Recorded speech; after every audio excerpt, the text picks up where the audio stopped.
আমাদের এতিম বানায় ফেলছে, আমরা কোথায় থাকবো? আমার বাবাটা কিভাবে নিষ্ঠুর ভাবে আঘাত করছে, পাথর দিয়ে কিভাবে মারছে, কিভাবে রাস্তায় ফেলায় মারছে। চাঁদাবাজি না করলে পেটে বাদ যায় না, আবার বলিস বড় বড় কথা।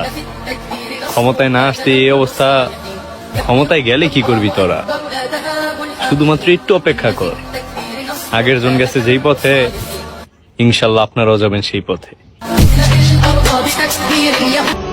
এ দেশে জনসংখ্যা বেশি, তবে মানুষ নাই।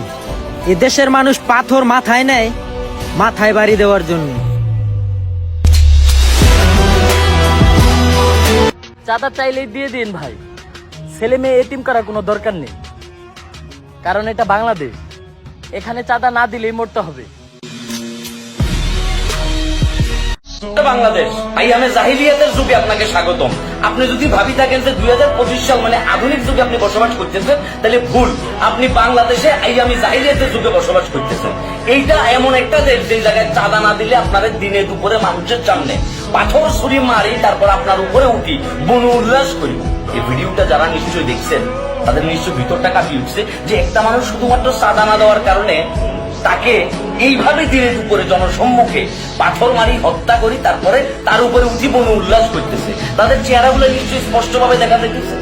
তাহলে তাদেরকে এখনো পর্যন্ত আপনারা ধরেন নাই। ঠিক তাদের সাথে যদি সেম কাজটাই এদেশের আইন ব্যবস্থা করতো, এদেশের আইন ব্যবস্থা কি পঙ্গু হয়ে গেছে?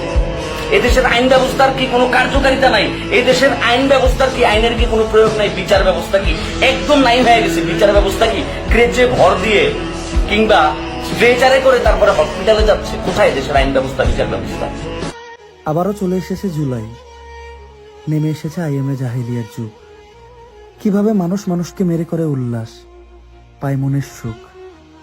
ওই যে একটা কথা আছে না, প্রাণ থাকলেই প্রাণী হওয়া যায়, কিন্তু মন না থাকলে কখনো মানুষ হওয়া যায় না।